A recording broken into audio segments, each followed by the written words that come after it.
What is the secret to unlocking your full potential? What makes your idols any different than you?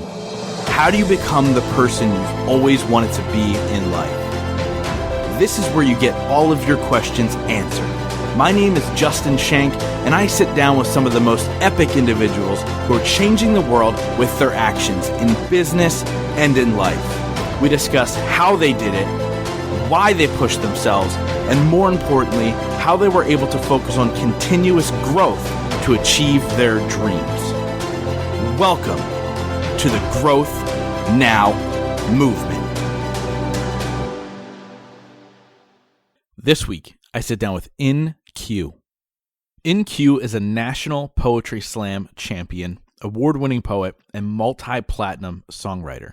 His groundbreaking achievements include being named to Oprah's SuperSoul 100 list of the world's most influential thought leaders, being the first spoken word artist to perform with Cirque Du Soleil, and being featured on A&E, ESPN, and HBO's Def Poetry Jam. He's inspired audiences around the world through his live performances and storytelling workshops. Many of his recent poetry videos have gone viral with over 70 million views combined. And what you're going to find out in this interview is that ultimately, InQ writes to entertain, inspire, and challenge his audience and himself to look deeper into the human experience and ask questions about themselves, their environment, and the world at large. This episode is absolutely timely. You'll see that InQ's new book, Inquire Within, is now out. Go buy it, guys. It is an amazing book full of poetry that will inspire, make you think bigger, make you go within to see how you can infect the world. Also, we dive deep into what's happening right now with coronavirus and how it's affecting us and how we're able to overcome. You guys are going to love this episode. I promise you it will absolutely inspire. Now, before we get to that interview, I want to remind you guys that when this epidemic is over, when coronavirus passes, we are going to want to get together with people who are going to lift us up, who are going to help us get to the next level. And Growth Now Movement Live is the place that I hope you choose to do that at. Tickets are still on sale. It is now September 25 and 26 in Reading, Pennsylvania. GNMlive.com to get your tickets, guys. Head over there, grab your tickets now, because when this is all over, we are all going to want to be together as one. Now, without further ado, let's get to the episode with InQ. InQ, welcome to the show, man. Thank you, brother.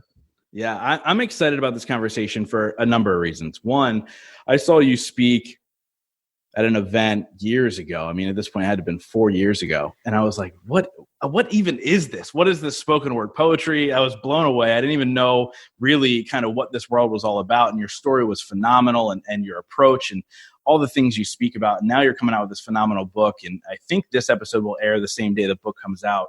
But why don't we take a minute and talk about who's InQ today, and then we'll talk about how you got there. Well, first of all, thank you for having me on the show, man. I really appreciate it. And yeah, who am I? I don't know. I'm constantly evolving. You know, every single day I'm discovering who I am. I'm surprised by who I am.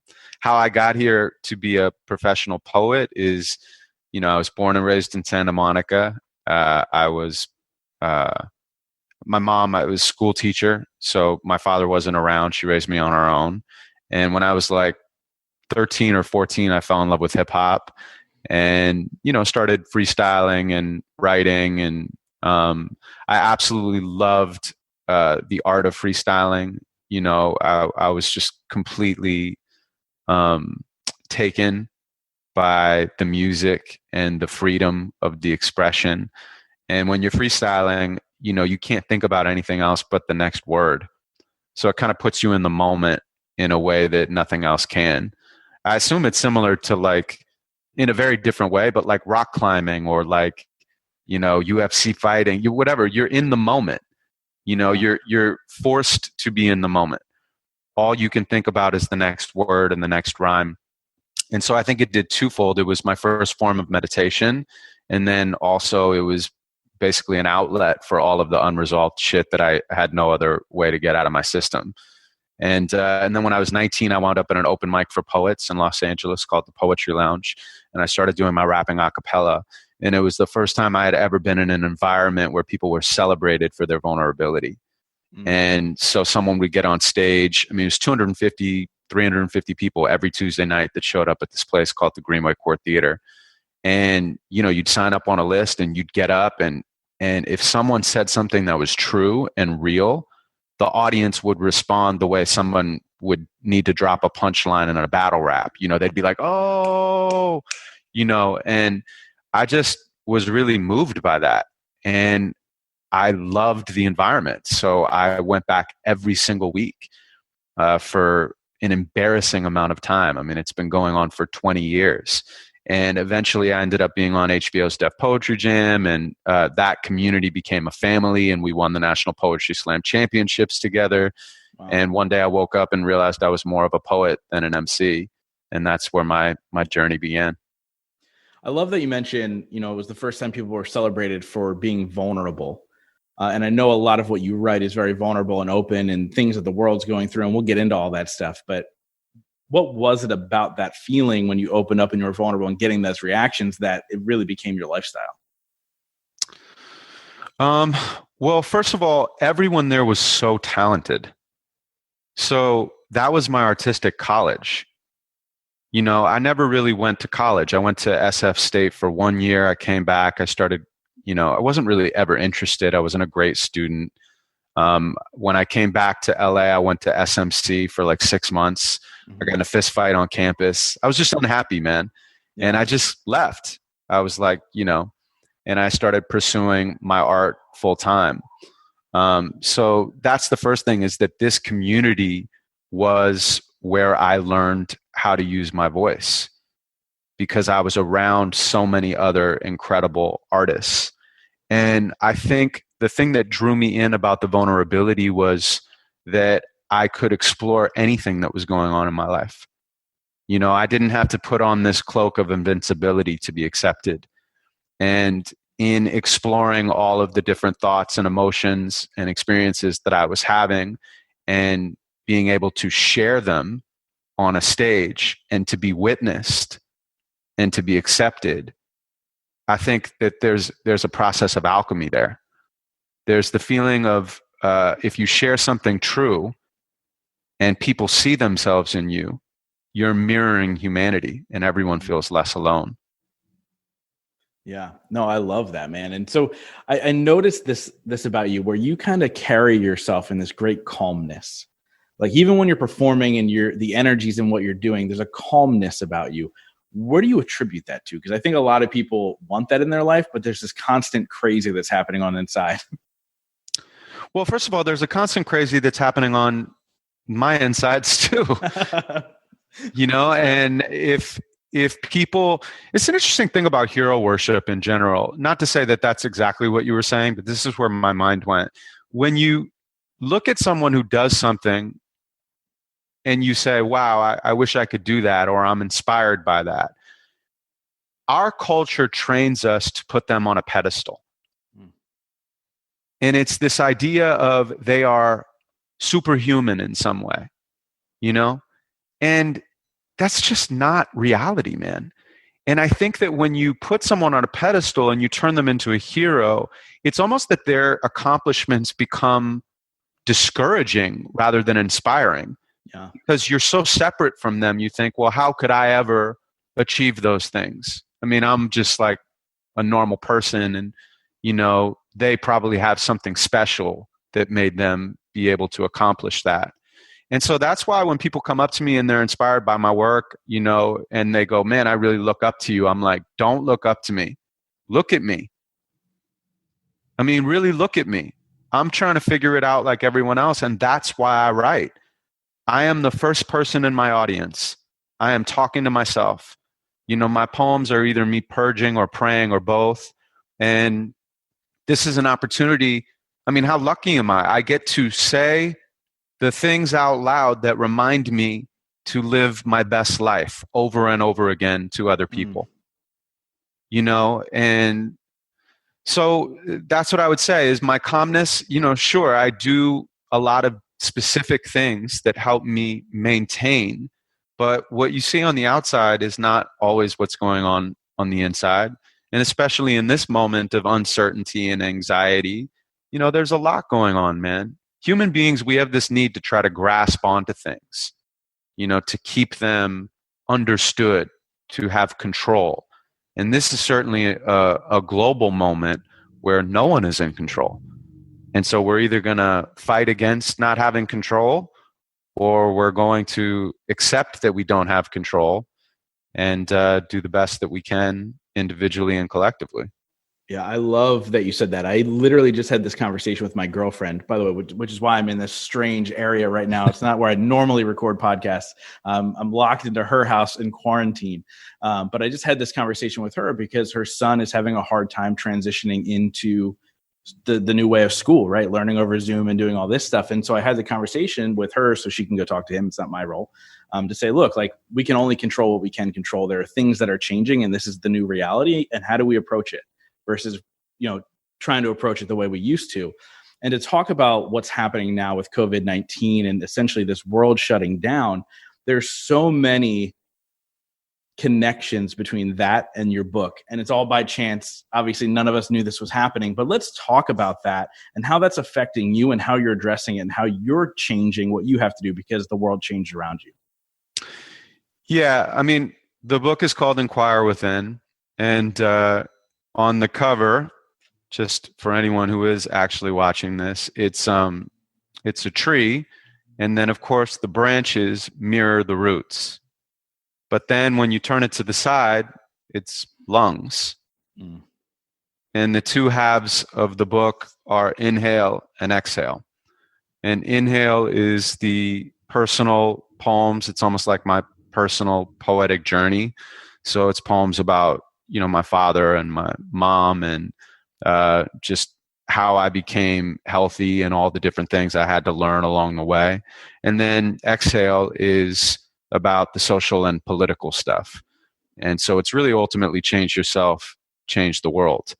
And I've been saying to people on all these podcasts and interviews that I've been doing before the coronavirus really hit, and at least before it came to America, that's what people need to do, is ultimately go inside, and that we're trained by consumerism to look outside of ourselves for the answers.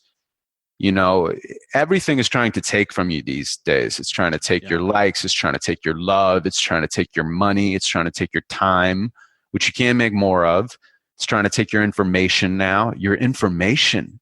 It wants everything from you, And if we don't know something, what do? We look on Google, or we consult a coach, or we ask a friend. And technology is incredible. It's an unbelievable tool, but there's a difference between us using these tools and these tools using us. And so I think, look, if anyone is having a problem right now and they can't figure it out, you can certainly go outside of yourself to find the answer to that. But you can also just sit on your own and allow the noise of the external world to kind of drift away, of this modern life that we're living. So you can hear that one true voice that is inside of you, because that's going to give you direction. It's going to tell you your purpose, and it's going to tell you your passion. And so I've literally been saying this because I believe it. Yeah. And now everyone, of course, is forced to inquire within. This is Mother Nature being like, no, sit in the corner, time out. Because what we've been doing is unsustainable. It is unsustainable the way that we are profiting off of the suffering of people and the planet, and thinking that that's okay just because we can hide behind capitalism. I'm a capitalist, but I'm a conscious capitalist. Yeah. People hide behind capitalism. They hide behind globalization. Yeah, globalization can be great. It's good that we have trade with other nations and that we're connected in economic ways. But the way that we're doing it is clearly not working. And, for a person to make systemic change, they usually have to face a trauma. And it's something that forces them to get outside of their own perspective. And in that window of time, they have an opportunity to either change or fall back asleep again. And if they fall back asleep again, they might not wake up to another opportunity to change for 10 years, man. That's why when you go through something traumatic and you recognize it as an opportunity, whether or not you understand it or no matter how much pain you're going through, you can take control over that situation that is out of control and know it's an opportunity for you to make a big shift in your life. And the truth is that an individual is like a collective. So this is our collective trauma, and this is our chance to either evolve or go back asleep again. And if we go back asleep again, we are going to wake up to climate change. And climate change will be an existential threat. Yeah. So, this is our moment, and there's going to be a lot of suffering and pain through it. And I don't disregard that. I know I'm on a diatribe right now, but I just, there's some people who are either like, oh, like everything's great, or it's the end of the world. Oh, God, no, this is not an existential threat. It's not the end of the world, but it's not fucking amazing only either. A lot of people are going through a lot of pain right now. Economic, medical people, the medical people who are out there are fucking heroes right now.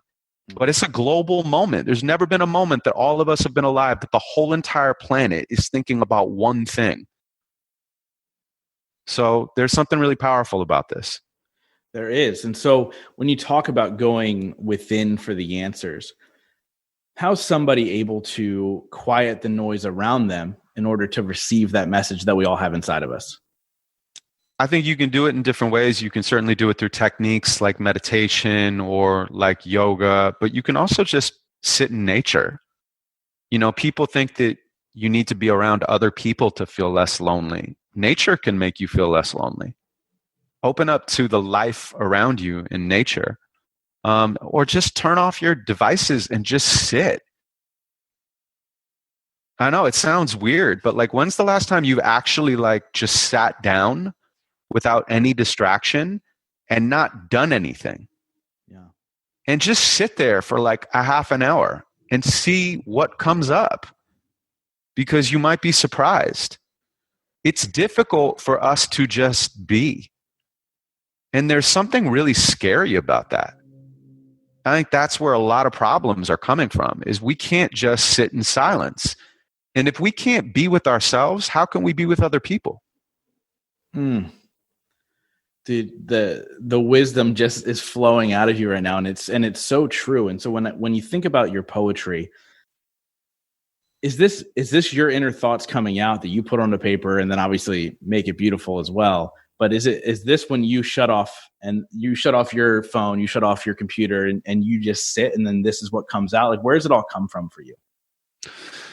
So I write on my phone, I would say 95% of the time at this point, which has actually been really helpful, because I had stacks and stacks and stacks of notebooks for years. Can't even imagine. Yeah. Really, like in the closet, it's just completely filled with notebooks, like a library or something. And I had horrible writing. And so I would scratch out and edit and turn the pages back and forth. And it was just like not a very efficient process. So there's something about the notes section on my phone that is really helpful, because I can cut and paste large like chunks and move them around, or take a sentence. And so it has actually made me a much better writer. And so I'm grateful to Apple for that. I'm not sponsored. It's just true, and, should be. Yeah. And then the actual, inspiration, I don't look for it. I just pay attention to when it comes, because there's so much inspiration around us, and we just don't often pay attention to it. We don't even pay attention to when we're moved, or we're inspired, or we're pissed off. And if you do pay attention to that, then you can easily transition that into art. And so that's really all I do, is I try to stay aware of when it is that I'm moved, inspired, or angry. And, if I'm in a conversation with someone and something sticks out at me, I said to someone the other day, the birds aren't singing to win a Grammy. They don't want to go platinum. And then I stopped and I said, let me write that down. And I wrote it down, and that's the beginning of a poem. Yeah. And it's easier to do it that way, because sitting down at a blank sheet of paper can be overwhelming. It's a lot of pressure, man. Creativity comes from infinite possibility. It comes from empty space. But empty space is, as we discussed, scary, even for a creator. So it's nice to have some structure, because if I sit down and I'm like looking for inspiration, then I'm one step away from strategizing my inspiration, which is one step away from manipulation. Yeah. And if I'm manipulating my audience, I'm manipulating myself first. So I want to start with something that's true and build off of that. I love that. So it says on the website where you have the book advertised, it says Inquire Within is about taking your pain and transforming it into growth, which I absolutely love, because this podcast is called The Growth Now Movement, and it was really born out of the idea. My mom battled opioids for 20 years. And 5 months before I launched this podcast, she lost the battle to opioids. And I'm sorry, man. oh, thank you. I appreciate that. But the thing is, that pain became the catalyst for so much. It became a catalyst for this podcast that's been recognized by Inc. magazine, and me speaking all over the country on the subject and about overcoming adversity. But I had to realize that first, right? I had to realize that pain was birthing something out of me. And then I had to accept it, and then I had to figure out how to do it. So there's so much to it from there. So where does this idea that the pain is super important for growth and who we're supposed to be, where did that come from for you? And why do you feel like that's such an important message? Well, I write about this in the book. There was a situation I had many years ago when I was going through a breakup, and I came back to my house and I was like, I'm going to write a breakup poem, And I sat down and I was about to start writing it. And then before I started writing it, I thought, maybe I should read over my old breakup poems first. So I go back and I find all these breakup poems, and there were 9 of them. I'm embarrassed by that. 9 different girls? No. So just to be clear, it wasn't 9 different women. Some of them, the poems, were doubled up. Mm-hmm. But it was 9 poems, which is basically like 30 minutes of material about relationships that hadn't worked out. Just really consider that for a moment. Yeah. So then I sit there in my like dimly lit apartment and I read all of these poems in a row out loud to myself. And when I finished, I was like, oh, okay. I don't need to write a new breakup poem because all of my old breakup poems are applicable to my current breakup. And instead, I need to figure out why I'm continuing to create the same lesson in a different disguise over and over again. And from that point, it changed the way that I wrote, and it changed the way that I lived. I don't think you can ignore your pain. Your pain is a part of the human experience. And it's beautiful. I think actually often that's part of the issue, is we're so afraid of our pain in this society. So we don't allow ourselves to celebrate it. And you have to celebrate your pain in order to alchemize your pain. I don't mean you have to enjoy it, and I don't mean you have to understand it. What happened in your specific situation, it's unfathomable. It's not something that you can understand, but you have a decision ultimately. And it's a decision that I know you made because I'm looking at you in the eyes. You made the decision to ultimately be empowered by it. Even though you didn't understand it, you took it and you decided to create something rather than destroy. And that has had ripples out into the world that were unimaginable to you at the time. Yeah. And so there's something really amazing about how you chose to live your life based on whatever circumstances were given to you. And I think no matter what the situation is, everyone has that choice. Everyone ultimately decides whether they're going to be a victim to what happens to them or empowered by it. And I think that the first step to that is finding gratitude.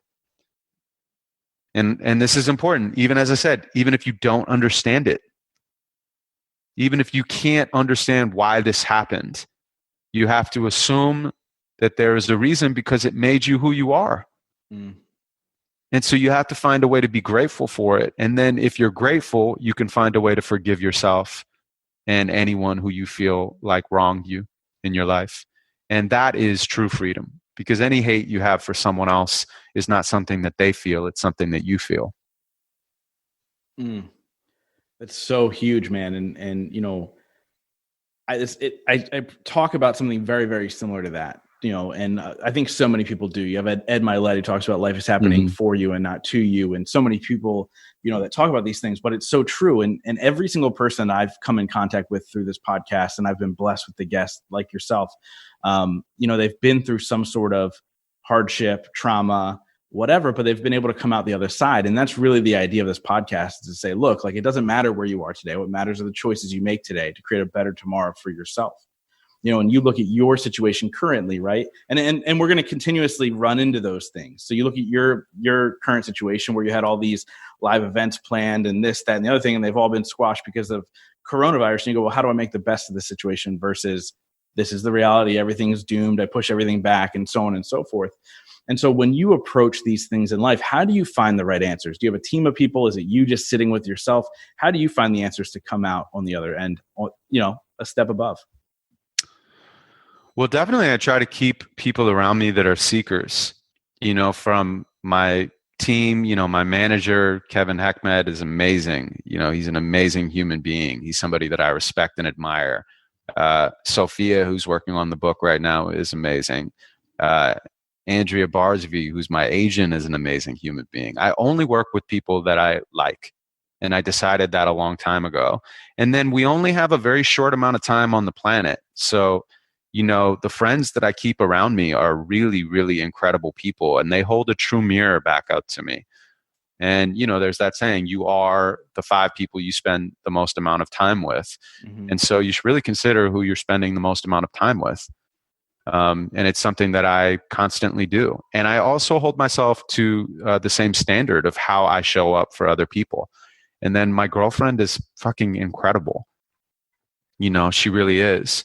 And then I have a team of coaches that I do work with that I deeply respect. This woman, Rachel Putter, who's a body work person. She's been amazing for me. I have an awesome therapist. Don't know why people are judging therapy in 2020. It's like, you don't want to coach for your life. Yeah, it's crazy. It was life-changing for me. Yeah, man. It's like, if you can do it, do it. Don't look down on that. It's just, everyone has who doesn't want a helping hand to move in a positive direction? It's not weak to ask for help. It's strength to be willing to ask for help or to take the help that is offered. So I do all of that. And then, of course, it's the activities, Moto Yoga. I live across the street from Moto Yoga, and they have an amazing live stream right now. And it's, by the way, very important to anyone who's listening to this, support the businesses that are working towards the higher consciousness of the world right now, because people obviously can't go in there physically. And then to come full circle, it's not always as perfect as it seems. I mean, this has been kind of a difficult process for me. I told you, we had a billboard, we had murals, we had live shows, we had all of these things set up, and then literally overnight they were gone. And yet I know that a lot of other people out there have it a lot harder than me, and I'm really blessed and grateful for the life that I live. So this has been an ego death of the expectations that I had for this book. And yet the medicine that I'm asking other people to take, that I took while I was writing it, now I get to take as a person who's reading my own book. I have to inquire within, and I have to come to a new level of consciousness to accept what is, and to know that I'll learn a lesson out of this, whether I understand it or not, and that the timing is perfect for this book, and that I hope that it's as meaningful to other people as it has been for me to create. I love it, man. And I think it's so important too, and kudos to you for understanding that. Like, I think sometimes we live in this world with quote unquote influencers. Whenever I say that word, I feel like I have to throw up the quote finger. But these influencers who are just spouting bullshit, and at the end of the day, they're not following it. And I love the fact that you go, look, I got to check myself, and what I write is true, and I have to follow it. I love that about you, man. And I think that's just a kudos to you. Would you mind sharing with my audience a poem, whatever feels right now? Yeah, absolutely. Do you have the book? I don't. I have to order it. I'm so sorry about that.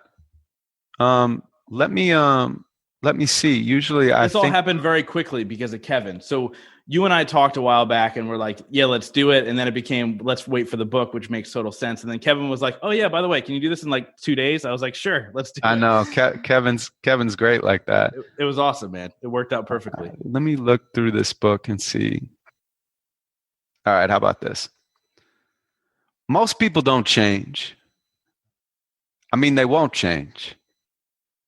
I mean, they can change, but usually they can't seem to change. I find it so strange. People just continue to repeat the same pattern like the consequences don't matter when they clearly do.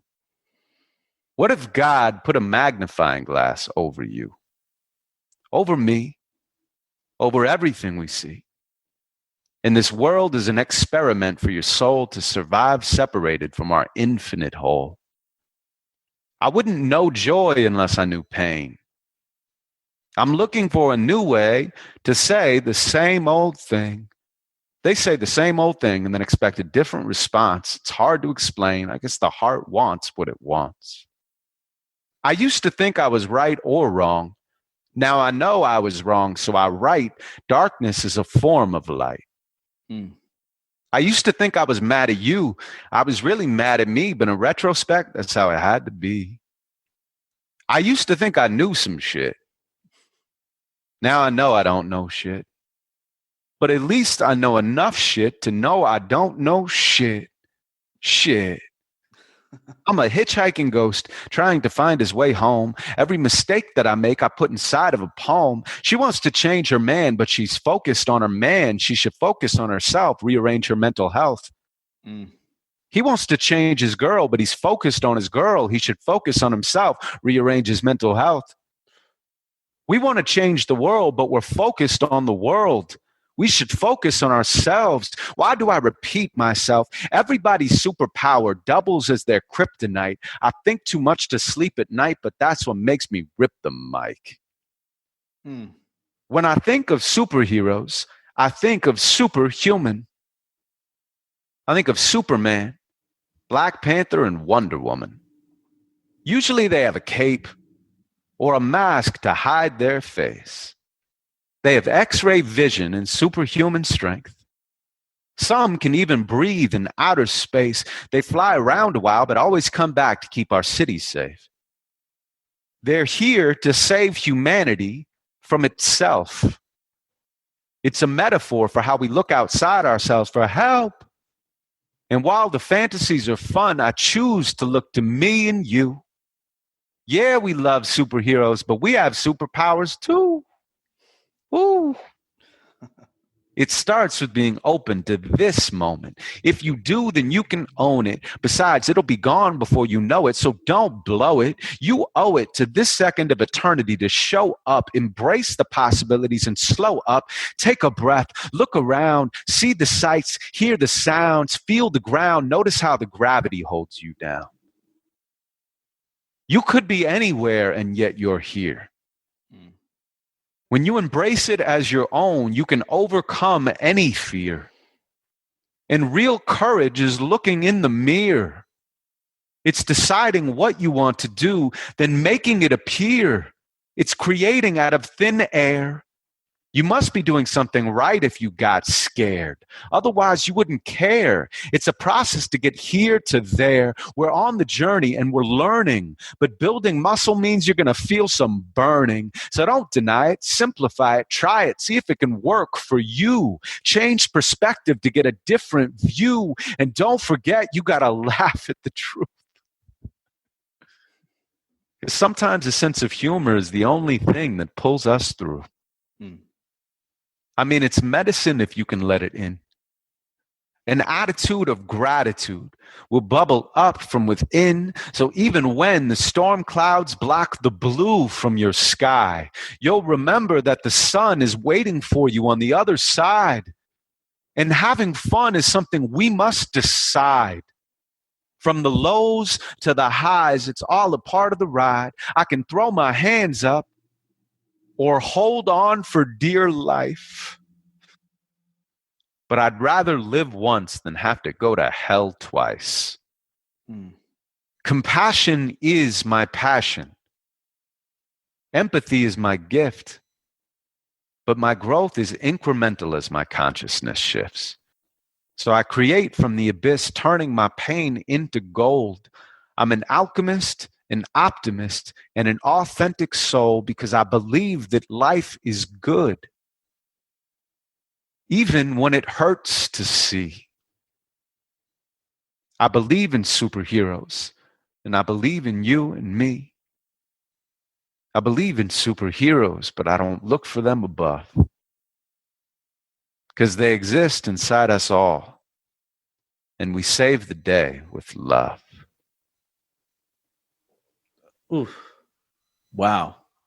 Like, if you guys are listening to that, you get it now. Like, that's why I wanted to have this chat with you, because there's just so much passion and wisdom in these words that everybody needs to hear. And I think and I've seen you do a couple poems live, and I've watched your YouTube stuff, and I've seen a bunch of it. And it's all relatable. And I love you just speak to people's hearts, because there wasn't a person in the audience that wasn't like, this guy sucks. That was dumb. That made no sense. There was probably one dude. Probably. There's always one guy out there, who's like, nah, I'm good. That's okay. It's okay. It's presumptuous to assume that you have to get everyone in the audience. I learned that a while ago. But I imagine it's pretty dang close, because you talk to human behavior and nature and how we all feel at some point in our lives, whether we've done the work or not. We all understand it. And I love that, man. And so who inspires you? Like, I know you talked about hip hop back in the day. Are there still hip hop artists that inspire you? Is it other spoken word poets? Who inspires you? I mean, some of the people that still always make me reevaluate my art and inspire me to create: Kendrick Lamar, J. Cole, Dave Chappelle. I love Cheryl Strayed. She's an amazing, amazing writer who wrote Wild and Tiny Beautiful Things. There's a lot of people out there in terms of poets. Sheehan the poet, a lot of the community that I came up with: Javon Johnson, Omari Hardwick, Jessica Saldago, Rudy Francisco, Lemon Anderson. There's a lot of incredible poetry in the world, and people just haven't really discovered it. So I'm always trying to do my part to ride the poetic wave and bring it to popular culture, and then also shine a light on the other people that have always moved me to get back to my own writing. Yeah, I do. It's funny because I think about your world and I can relate it to like the stand-up comedy world. So like Bert Kreischer's been on my show, and he names these comedians that inspire him that I've never heard of. And it's very much the same, right? Like, you guys kind of like support each other, hold each other up. And like, you all know, it seems like you guys all know each other. It's kind of crazy. But man, this conversation's been incredible. And one question that I ask every single person that comes on the show, because the one thing I realize is that we all define success in a different way. But the people that I have on my show have experienced success in their own life. So my question for you is, what is your definition of success? And what are 3 things you do every single day to ensure that success for yourself? What is my definition of success? It's a great question. I think that my definition of success is changing. And I think that what's going on in the world is a part of the catalyst for that change. And I think, for me to choose to come out with the only product I've ever created in my entire life during, the beginning of the height of a global pandemic is pretty wild timing. Yeah. So I think it's made me reevaluate what success is to me. And I think I'm still figuring out the answer to that. So I don't have a solid answer, but my momentary answer is just living a good life, being good to the people around me, being good to myself,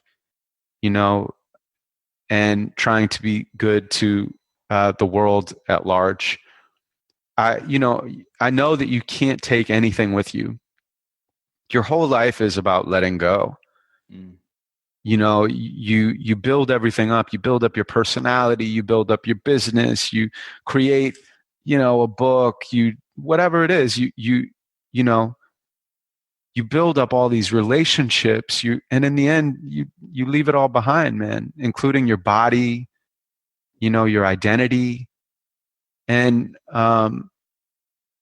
you can't take anything with you other than how you've impacted the people around you. So I'd say that's ultimately my definition of success, is how I impact the people around me and how I love. And I certainly know there's a lot of potential for me to get better at loving myself, loving the people in my immediate circle, and loving humanity with more of an open heart and an open mind. So I'm on that journey, and I hope I infuse all of that into my art, so that people can experience that for themselves. I love that, man. I think your book, and from what I've heard, and I'm going to get it, I'm going to read it. I'll probably do the audio book. But do you read the audiobook, by the way? Oh yeah, dude. It's okay. 2.5 hours of me reading my poetry, man. We worked so hard on the audiobook, man. I'm so proud of both of these ways that you can consume it, because this book has 60 illustrations in it. And so it has almost like a Shel Silverstein-esque experience, but through my style. Mm-hmm. And we worked with an amazing illustrator, so they really bring you deeper into the work and how we formatted everything. We did all these really interesting and unique ways to translate the pieces. And then the audiobook is super, super fun, because I looked at it like I was making a triple album. So we didn't just read it. I spent a lot of time, man, making sure that I was doing justice to these poems, because I want people to be able to, have me in their headphones forever, man. That I can read these poems to them whenever they want. And so I'm excited to give both of those things away to the world.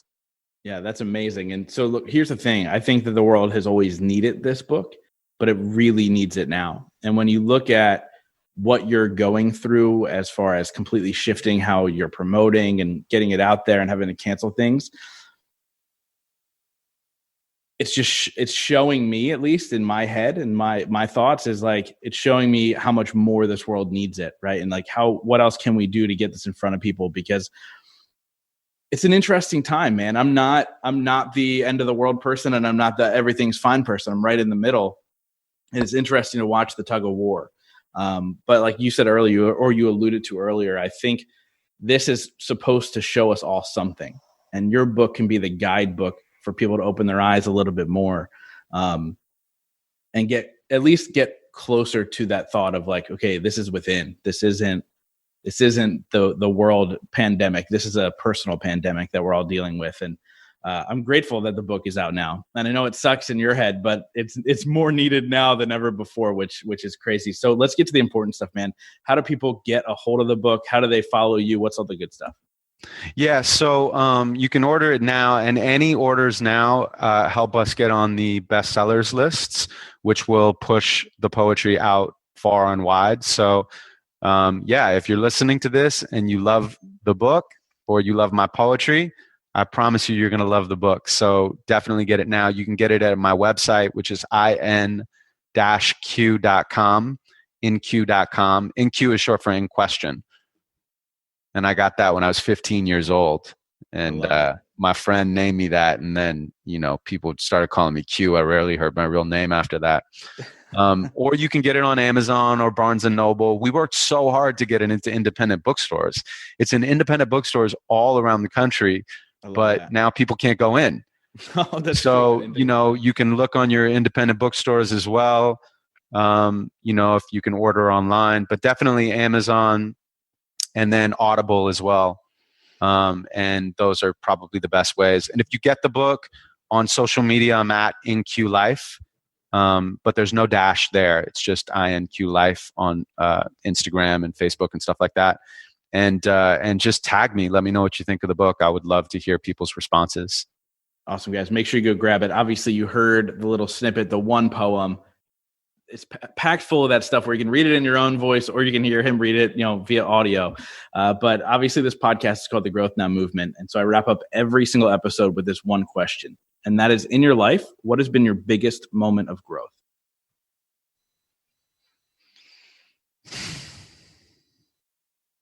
It's going to be a corny answer, but right now feels pretty big.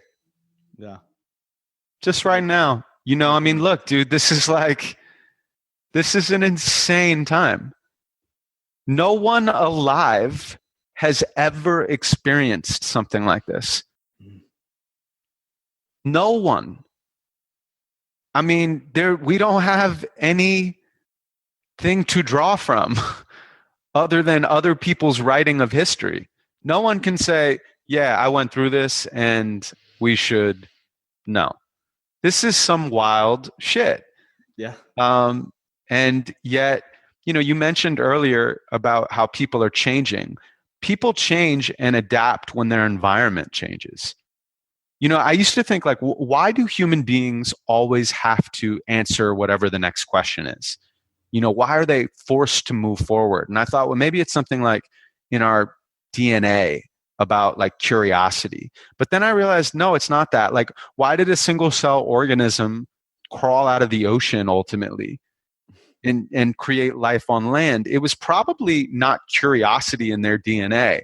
There was probably something that happened in their environment that was a catastrophe that forced the organism to adapt.